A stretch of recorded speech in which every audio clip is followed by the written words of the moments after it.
Class 9th Hindi अध्याय 8वां है पधारो हमारे देश। इस अध्याय के लेखक हैं अनुपम मिश्र। और इस अध्याय में क्या है, इस अध्याय में लेखक राजस्थान की जो पानी की समस्या है, राजस्थान एक मरुस्थल है जैसा कि सभी हम जानते हैं, वहाँ पे पानी की काफ़ी समस्या है।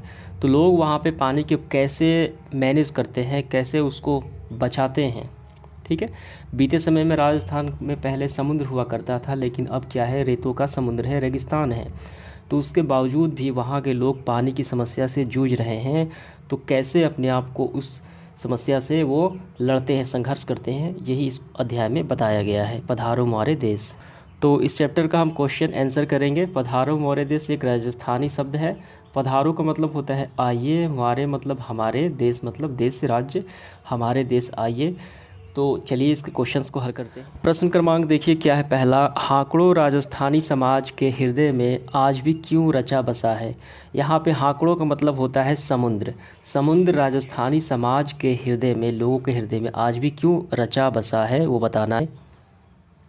तो इसका आंसर हम यहाँ से पहले करेंगे। देखिए इसका आंसर हम यहाँ से करेंगे, कभी वहाँ समुद्र भी था। यानी राजस्थान में बीते समय में समुद्र भी था, लहरों पर लहरें उठती थी, काल की लहरों पर उस अथाह समुद्र में ना जाने क्यों और कैसा सुखाया होगा।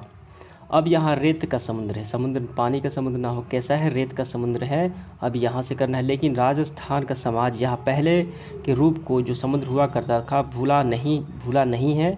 वह अपने मन की गहराइयों में भी आज भी उस हाकड़ो नाम से याद करता है। उस समुद्र को कैसे नाम से याद करता है, हाकड़ो नाम से याद कर रखते हैं। कई हजार वर्ष पुरानी डिंटल भाषा में आज भी राजस्थान में हाकड़ो शब्द उन पीढ़ियों के लहरों को तैरता रहा है। ठीक है, जिनके पुरखों ने कभी समुद्र ना देखा था। तो यही बात है, वो बीते हुए समय में समुद्र को याद करते हैं और हाकड़ो उसे संबोधित करते हैं। प्रश्न क्रमांक दूसरा देखिए क्या है, हेल नामक समुद्र के साथ साथ अन्य कौन कौन से अर्थों को दर्शाता है। तो यहाँ पे देखिए हाकड़ो समुद्र है, लेकिन संस्कृत के विरासत में समुद्र को अन्य नाम से जाना जाता है। ठीक है, तो उनमें से एक नाम हेल भी है, एक नाम हेल भी है, जिसका अर्थ है समुद्र के साथ साथ विशालता और उदारता के नाम से जाना जाता है। हेल का मतलब समुद्र है, अन्य नाम हो गया विशालता और उदारता। तीसरा देखिए क्या प्रश्न है, किस रेगिस्तान का वर्णन कलेजा सुखा देता है। तो यहाँ से करना है थार रेगिस्तान, जो भारत का थार रेगिस्तान है का वर्णन कुछ ऐसा मिलेगा कि कलेजा सूख जाए। अगला प्रश्न देखेंगे चौथा, भूगोल की किताबें उन किनको अत्यंत कंजूस महाजन की तरह देखती हैं और क्यों। यहाँ से करना है भूगोल की किताबें प्रकृति को, वर्षा को यहाँ अत्यंत कंजूस महाजन की तरह देखती हैं और राज्य की पश्चिमी क्षेत्र को इस महाजन का सबसे दयनीय शिकार बताती है। पांचवा देखिए क्या है, राजस्थानी समाज ने प्रकृति से मिलने वाले इतने कम पानी का रोना क्यों नहीं रोया, ये कारण बताना है। यहाँ से करना है राजस्थान के समाज ने प्रकृति से मिलने वाले इतने कम पानी का रोना नहीं रोया। उसने इसे एक चुनौती के रूप में स्वीकार किया और संघर्ष किया और अपने ऊपर से नीचे कुछ इस ढंग से खड़ा किया कि पानी का स्वभाव समाज के स्वभाव से बहुत सरल ढंग से बहने लगे। यानी उन्होंने संघर्ष करके उसमें क्या किया, पानी को व्यवस्थित किया, उसे एक चुनौती लेकर क्या किया, एक संघर्ष के रूप में स्वीकार किया और आगे बढ़ा। 6 नंबर देखिए क्या है, यह राजस्थान के मन की उदारता ही है कि विशाल मरुस्थल के रहते हुए भी अपने कंठ में समुद्र के इतने नाम मिलते हैं। इस कथन का क्या अभिप्राय है। तो इसका आंसर हमें यहाँ से करना है। देखिए यह राजस्थान की मन की उदारता ही, यानी ये सारे क्या है, बीते हुए समय में समुद्र के नाम हैं। यह राजस्थान की मन की उदारता ही है कि विशाल मरुस्थल रहते हुए भी उनके कंठ में समुद्र के इतने नाम मिलते हैं। इतिहास में देखा जाए तो इनकी दृष्टि से वो बड़ी विचित्र हो रही होगी। सृष्टि की जिस घटना को घटे हुए लाखों वर्ष हो चुके हैं, जिसे घटने से हजारों बरस लगे, ये सबका जमा घटा करने का कोई बैठे तो आंकड़े अनंत विस्तार से अंधेरे में खो जाने के सिवा और हाथ क्या लगेगा। यानी यही इसका मतलब है। बीते हुए समय में लोग वहाँ समुद्र हुआ करता था, लेकिन आज के समय में रेतों का क्या है, समुद्र है, मरुस्थल है।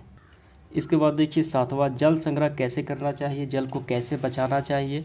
तो राजस्थान के लोग जो है वर्षा के जल का संग्रह करते हैं और जो जल है उसको काफ़ी नियोजित ढंग से उसका उपयोग करते हैं। ठीक है, अगला प्रश्न है हमारा 8वां, त्रिकुट पर्वत कहाँ है, ये बताना है। तो त्रिकुट पर्वत देखिए, जैसलमेर के पास त्रिकुट पर्वत स्थित है। अगला प्रश्न देखिए, धरती धोरारी किसे, अगला प्रश्न 9 नंबर, धरती धोरारी किसे कहा गया है और क्यों कहा गया है? तो इसका आंसर हमें यहाँ से करना है। कहीं कहीं पानी का कष्ट भी हो रहा है, पर गृहस्थी को लेकर जोगियों ने, कवियों को लेकर, मणिगायरों ने, लंगाओं ने हिंदू मुसलमानों को इसे धरती जोगारी कहा है। 10वां देखिए क्या प्रश्न है, मरु नायक जी कहकर किसे पुकारा गया है और इनकी क्या भूमिका है? कृष्ण को मयूर नायक जी कहकर पुकारा गया है। मयूर नायक का वरदान और फिर समाज में नायकों का वो समर्थ एक अनोखा संयोग हुआ। ठीक है, तो इनका काफ़ी योगदान रहा संयोग। इस संयोग से विजातो अजोतो यानी हर एक द्वारा अपनाई जा सकने वाली सरल सुंदर रीति का जन्म मिला। 11 नंबर देखिए, राजस्थान में वर्षा का क्या स्वरूप है? तो यहाँ से हमें करना है, राज्य के एक छोर से दूसरे छोर तक कभी भी एक सी वर्षा नहीं होती, कहीं 100 सेंटीमीटर से अधिक और कहीं 25 सेंटीमीटर से कम होती है। 12 नंबर देखिए, रीति के लिए राजस्थान में वो शब्द है, यह क्या क्या अर्थ रखता है?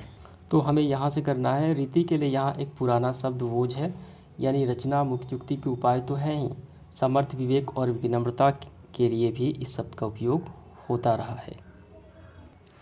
अगला देखिए 13 नंबर, लेखक ने जसढो शब्द का किस अर्थ में प्रयोग किया है और क्यों? तो यहाँ से लिखना है, जसढो यानी प्रशंसा करना। राजस्थान में वर्षा का जल का संग्रह करने से अपनी अनोखी परंपरा का उसे जस यानी कभी ढो नहीं बजाया, अपनी परंपरा की काफ़ी अच्छे से उसको व्यवस्थित किया, लेकिन अपनी बड़ाई खुद नहीं की। यहाँ से यहाँ तक हो जाएगा। 14 नंबर हम देखेंगे, इस फीचर को पढ़कर आपको क्या शिक्षा मिली, आप अपने जीवन में इसका उपयोग कैसे करेंगे, ये हमें बताना है। तो इसका आंसर हमें ऐसे करना है, देखिए, तो इसका आंसर हमें ऐसे करना है, इस फीचर को पढ़ने के बाद राजस्थान की समस्या को अवगत हुए तथा इसके निदान के लिए वहाँ के लोगों द्वारा किए गए प्रयास और संघर्ष को देखा। 15 नंबर देखिए, लेखक ने क्यों पधारो मारे देश कहते हैं, इसका कारण बताना है। इसका कारण ये रहा, लेखक चाहते हैं कि राजस्थान में जो जल संग्रह की अनोखी परंपरा है, लोग उसे देखें और अपने जीवन में सुंदर बनाएं, अतः लेखक ने पधारो हमारे देश कहते हैं। तो इस तरीके से ये सेशन समाप्त हो जाता है।